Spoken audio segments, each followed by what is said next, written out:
Hello everyone, আমি চলে এলাম আবার একটি নতুন শর্ট ব্লগ নিয়ে।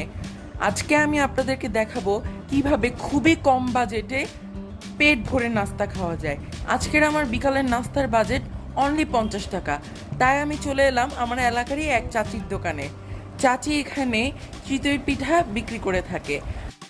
আমি এই জিনিসটা দেখে খুবই অবাক যে এই গরমের সিজনেও বাহিরে চিতই পিঠা পাওয়া যায়।